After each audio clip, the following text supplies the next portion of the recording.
Journalist Jane Arraf boarded a Jordanian cargo plane last week to get an up-close look at one of the ways Palestinians in Gaza are getting food and other essentials right now. With many of Gaza's roads destroyed, helping people has become a matter of shoving supplies out a door while cruising at 17,000 feet. On the day that we went, they were dropping basic food supplies, oil, sugar, dates, and then sanitary napkins because everything is in extremely short supply in Gaza. The Jordanian military was organizing this aid drop. The planes were carrying 7 tons of food and other basics. Some pallets had messages of support from Jordanian kids scrolled on them. Is there an estimate of how many people need this aid in Gaza? Almost all of them. That's the shocking and short answer. Even if you have money there, it's really hard to find food. The strange thing for Jane about this trip was how little she could see with her own 2 eyes.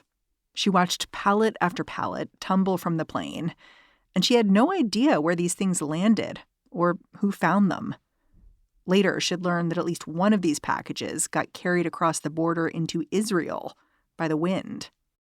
Some of these also have been dropped into the sea near Gaza, but a recent airdrop saw some of those packages landing more than a mile out to sea, and that's a huge problem. But really the theory is, or it seems to be, that if they can save just a few lives, then they're going to keep doing this.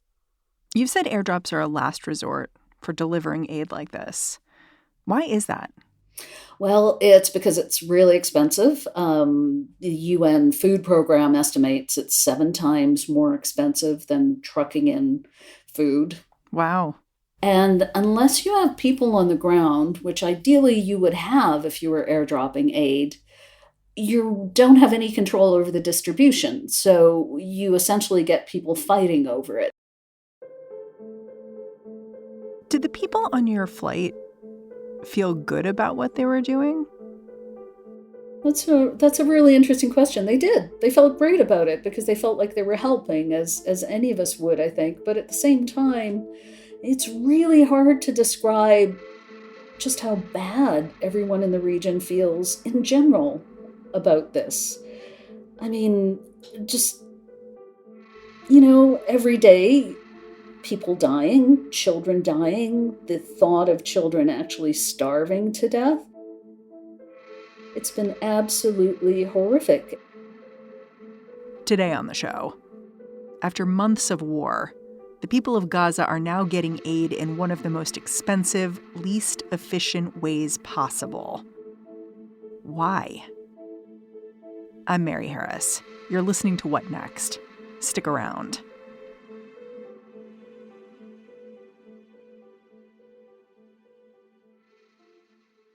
This episode is brought to you by Discover. When it comes to your finances, Discover wants you to know they are the credit card that is always there for you. With 24/7 U.S.-based live customer service, everyone has the option to talk to a real person anytime, day or night. Yep, that means no more waiting for, quote, normal business hours just to get a hold of someone. We are talking real service from real people whenever you need it. Get the customer service you deserve with Discover. Limitations apply. See terms at discover.com/creditcard. This episode is brought to you by SAP. First, the bad news. SAP Business AI will not help you generate cubist versions of your family's holiday photos, but it will help you understand which supplier is best to help you roll out your plant-based packaging in Southeast Asia, or identify the training your junior project manager needs to rise up the ranks, or automate repetitive tasks while you focus on big innovations. So you can be ready for the next opportunity. Revolutionary technology, real-world results. That's SAP Business AI. Is this different than other wars you've covered? Like, if there was aid trying to reach Syrian refugees or Ukrainian people, would it face so many barriers to getting to them? I don't think it would, and it's different from anything anyone has ever covered because this is unprecedented in terms of the loss of life, in terms of the destruction, in terms of the limits on aid going in. It is absolutely unprecedented. And another difference that strikes me is that people in those other conflicts, like Ukrainian people, for instance, they were able to leave their country when bombs began falling. When I've covered Ukraine and seen people being able to leave, and it was women and children who were able to leave for the most part because men were required to do military service, it was wonderful the reception they received in neighboring countries. And it was really heartwarming to see the aid that they were being given and the care and the support that they were treated with within Ukraine for the displaced people. I mean, I saw gluten free food being delivered to women who had children who needed it. I saw pet food being delivered to people who had managed to escape with their pets. And again, I was really happy about that. I mean, you've got to be happy about it. But at the same time, I thought about the refugee crises and crisis of displaced people in Iraq that I've seen, of Syrians and Iraqis who have been left with absolutely nothing, prevented in some cases from even crossing a river to get to Baghdad because they're seen as a security threat, including women and children, people with only one change of clothing for months, children going hungry, people without medical aid. What's happening in Gaza is worse than that. To explain how the aid situation in Gaza became so dire, we need to go back, Jane says, and explain what life's been like in Gaza for years, before the October 7th attack, all the way back to 2007. That's when Hamas took control of the Gaza Strip. Israel then placed the region under a blockade. That meant the movement of goods, services, and people was severely restricted. The Israelis destroyed its airport. The borders are controlled by Israel for the most part, and one open border crossing with Egypt, which Israel also has a say over. So it's really hard to get things in. I mean, people have resorted to sending things through tunnels, the same tunnels that Israel says weapons go through. So essentially, it's been cut off, not just in terms of aid, but there are a lot of limitations on people getting out as well, even people who need medical aid or students who have scholarships to study abroad. My understanding is that Israel actually has a governmental agency that was in charge of determining what kind of items could go in and out of Gaza. Is that right? Yes, it's long had that. And recently it's been a problem because some of the items on there are reported to be items like oxygen canisters, anesthetics, even water purification equipment. And one of the big problems, of course, now in Gaza is there's no clean water. The idea is that these items are, quote unquote, dual use, is my understanding. That's how Israel thinks of them, because they could be used militarily. That is, and it always makes me think of the dual use items that the US had on its list when it led an embargo that lasted for 11 years in Iraq, when it was very difficult to get medicine in, when there was no fertilizer, so the crops failed. Absolutely devastating. I mean, I think from what we've learned from watching this in other places, and particularly Iraq, these kind of measures and obstacles to importing basic goods really hurt ordinary people most of all. How did the blockade make families, kids, civilians dependent on outside aid? Was it that the aid organizations kind of had agreements with the Israeli government so they could get necessities in, and it was just the easiest way to get the things you need? Well, since Gaza is under occupation, it is officially under Israeli occupation.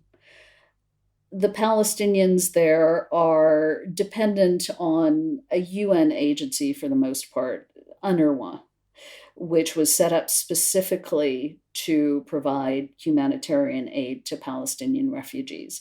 So UNRWA has a system of healthcare, of education, And the UN system in general, along with private aid organizations, have been bringing aid into Gaza for years. And that's what people rely on. I mean, very basic things like basic foods, medicine. It's not as if you can order things from Amazon or cross over into Israel or Egypt and pick up things from a store. After October 7th, how did Israel's approach to inspecting aid trucks and convoys passing over the borders change? If you talk to humanitarian officials, officials from aid organizations involved in trying to get that aid in, they'll tell you that what Israel oversees is an extremely difficult and opaque system where they have to get approval for every item that goes in. If there's one item that people who are checking these shipments decide on the spot isn't suitable for going in, they don't explain why. They turn back the entire truck. Sometimes that truck goes back, gets into Gaza, and gets turned around again. And then you add on to that the fact that not all of the border crossings are open. There are two main border crossings, and the one that crosses into Israel was recently opened, but isn't open all the time. So Israel has pledged to increase those hours, increase the amount of aid going through. But before October 7th, about 500 trucks a day with food, medicine, other supplies would go in through the crossings into Gaza. That recently has dropped. In February, it dropped dramatically to some days there were as few as 5 or 6 trucks. Other days there were 100 trucks or 120 trucks, but still a lot less than are needed. You know, you mentioned that one of the main aid agencies in the Gaza Strip is associated with the United Nations, the United Nations Relief and Works Agency for Palestine Refugees.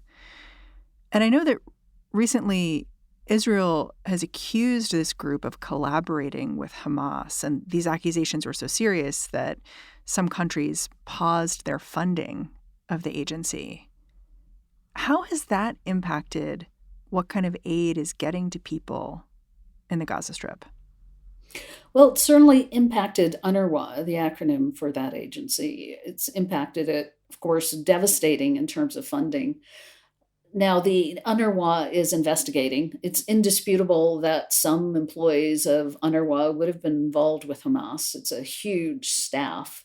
But what Israel was alleging was that Hamas was deeply embedded in UNRWA. But so far, according to a lot of officials, they have not provided any evidence. The European Union, for instance, just restored funding to UNRWA. What's also been devastating is the killing of UNRWA staff, even of school children in schools, of teachers. I believe every university, for instance, in Gaza has been destroyed. At the same time, this UN aid agency has been struggling politically. Its workers have been facing grave threats on the ground. Despite the fact that aid convoys are supposed to be protected in a war zone, UN workers have been shot at by Israeli forces while trying to distribute supplies, and it's hard to convince people to keep working under those conditions. The big problem with aid now, as well, is the security. When Palestinian police who were guarding some of those convoys that were going in by road were killed in Israeli airstrikes, understandably, you couldn't get a lot of police to guard those convoys. So recently, Israel started an aid operation using private contractors. That means that essentially those trucks are much more likely to be looted by gangs or be mobbed by starving, desperate civilians. There just isn't the security at the moment for as much aid to go in as needs to go in. It's interesting because on social media, I've seen some pro-Israeli people passing around footage that they say shows the problem with sending aid into Gaza. Like it's footage of aid trucks that have been attacked, rocks thrown at the windshield, blood on the windshield from the driver. The argument they're making is basically, we're trying to send aid in, but it's just not safe. What do you make of videos like that one? Again, this is the problem of not having journalists on the ground and of killing the journalists that are on the ground. A video, a photograph of blood on a windshield of one incident would have enormous impact.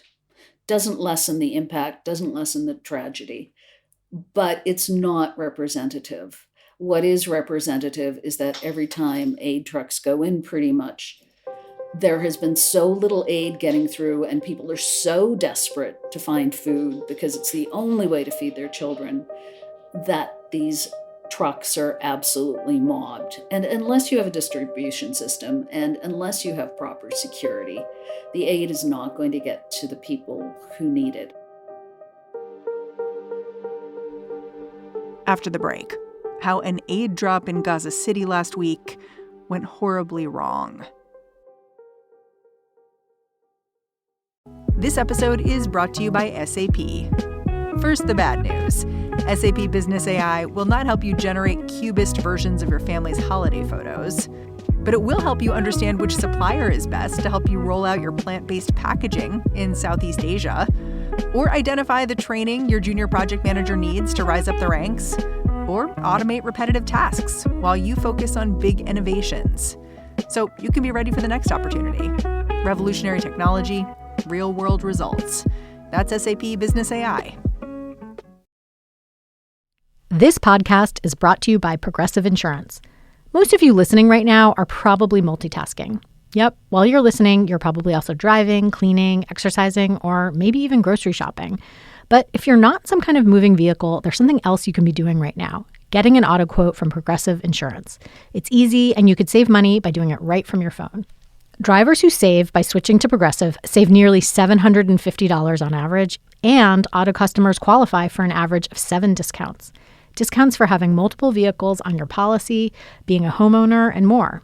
So, just like your favorite podcast, Progressive will be with you 24/7, 365 days a year, so you're protected no matter what. Multitask right now. Quote your car insurance at Progressive.com to join over 28 million drivers who trust Progressive. Progressive Casualty Insurance Company and Affiliates. National average 12-month savings of $744 by new customers surveyed who saved with Progressive between June 2022 and May 2023. Potential savings will vary. Discounts not available in all states and situations. Just last week, there were reports that an aid convoy that went to Gaza City basically ended in disaster. Hundreds of people injured, 100 people killed. It happened at 4 a.m. as Egyptian aid trucks arrived in Gaza City. The sound of gunfire on this footage aired by Al Jazeera as Gazans who'd come to gather aid began to flee. And afterward, residents walk away with bags of food surrounded by the injured. I wonder if when you heard that story, it felt like a very sad and tragic event that was also a natural endpoint to all of the issues Gaza's had receiving aid over the previous weeks and months. I don't think there's anything that's natural about what's happened in Gaza. Nothing. You know, the saddest thing about that incident? Okay, the saddest thing was that people died and were injured. But the second saddest thing about that incident is the next day, at the very same place where people were killed the day before, there were Gazans lining up for aid, knowing that the same thing could happen to them, knowing that it was dangerous. Because let's say you're at home and you've got kids and they don't have any food. What are you going to do? Are you going to watch them waste away, or are you going to go out, walk for hours, wait for hours, which is what a lot of these people do, on the off chance that you'll be able to get some food to bring home? What do you know about that Gaza City incident? Like, my understanding is that the northern part of Gaza rarely gets aid deliveries. Do we know how this aid delivery made it through in the first place? Well, that was one of the ones where Israel said that it had contracted private contractors to replace Palestinian police. It says the Palestinian police are attached to Hamas. I mean, Hamas runs Gaza, so it's inevitable that the infrastructure, to a large extent, has links to Hamas. So after the Palestinian police were no longer willing to guide these air trucks, after it became evident that they could be killed in airstrikes, Israel arranged what it said was a different kind of aid distribution, in which it said that it had contracted private companies, private people to run the aid trucks. It also seemed to have been accompanying the aid trucks. There were Israeli tanks and Israeli armored vehicles. At a certain point, and some of this is quite murky even now, because there seem to have been two incidents fairly close together. At a certain point, the trucks were mobbed by people who were absolutely desperate, and according to witnesses, Israeli forces first shot in the air and then opened fire. Israel says a lot of the people who died were either trampled to death in the stampede or run over by trucks. But Gaza hospital officials say they have evidence that almost all the people they treated had gunshot wounds. And we, in fact, spoke to one young man who had been shot in the leg and shot in the arm as he was waiting for aid. Yeah. This disaster in Gaza City, it happened the same day that you were in that Jordanian plane, airdropping aid. And afterwards, the United States announced it would also be airdropping aid into Gaza moving forward. To the people you spoke with who are looking to provide that aid in Gaza, did this announcement from the United States feel like a solution? No, it doesn't feel like a solution to very many people. I think there are two things. One is, I think we have to recognize that the countries doing this feel like they're making a difference. Jordan, for instance. Jordan is a small country, and it has been expending immense efforts to airdrop aid in there. It had the first military field hospital established there years ago. It opened a second field hospital when its first field hospital was damaged and some of its medics injured in an Israeli airstrike nearby. So the fact that they're dropping aid means that they feel they're doing what they can at the moment to save some lives. But it's a different thing when the U.S. is dropping aid by air, because Israel is one of the closest U.S. allies. The U.S. is providing money and weapons to Israel. It has a lot of leverage over Israel. And most of these aid officials feel that the U.S. has not used that leverage, and that for the U.S. to do airdrops instead of using leverage to have Israel open up their borders and allow more aid in is a sign of failure by the U.S. government. I'm really struck by how much of the problem with aid in Gaza seems to come down to Israel's choices. Does that strike you too? Well, it's because Israel controls Gaza's borders. I mean, Israel is in control. Israel has the air power. It controls the airspace. It controls the borders, apart from the border with Egypt. And Egypt also has its issues, and it also tries to keep on the good side of Israel for the most part, even though it has been very strenuous in calling for a ceasefire. So the fact that this all comes down to Israel is kind of natural, because it's Israel that's occupying Gaza and controls the borders and the airspace. I cannot shake this comment that Israel's prime minister made back in January. Like, Netanyahu was talking about the minimal aid flowing to Gaza and basically saying that minimizing aid was the only way Israel would achieve its war aims. Yes. Is restricting aid like this a usual tactic in war? It's a war crime. Let's be completely honest about this. First, an occupying power has the responsibility to provide essentials for the population it is occupying. And then to use starvation and withholding of aid is considered a war crime. Jane Arraf, I'm really grateful for your time and your reporting. Thank you for coming on the show. Thank you so much. Jane Arraf is an international correspondent who works with NPR and who's covered the Middle East for decades. And that's our show. If you're a fan of what we're doing here at What Next, the best way to support our work is to join Slate Plus.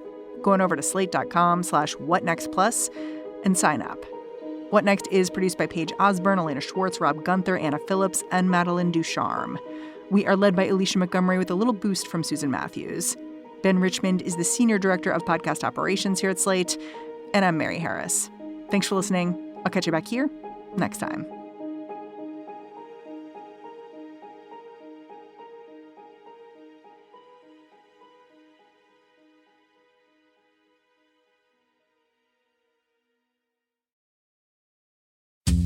I'm Dahlia Lithwick, and I'm host of Amicus, Slate's podcast about the law and the U.S. Supreme Court. We are shifting into high gear, coming at you weekly with the context you need to understand the rapidly changing legal landscape. The many trials of Donald J. Trump, judicial ethics, arguments and opinions at SCOTUS. We are tackling the big legal news with clarity and insight every single week. New Amicus episodes every Saturday, wherever you listen.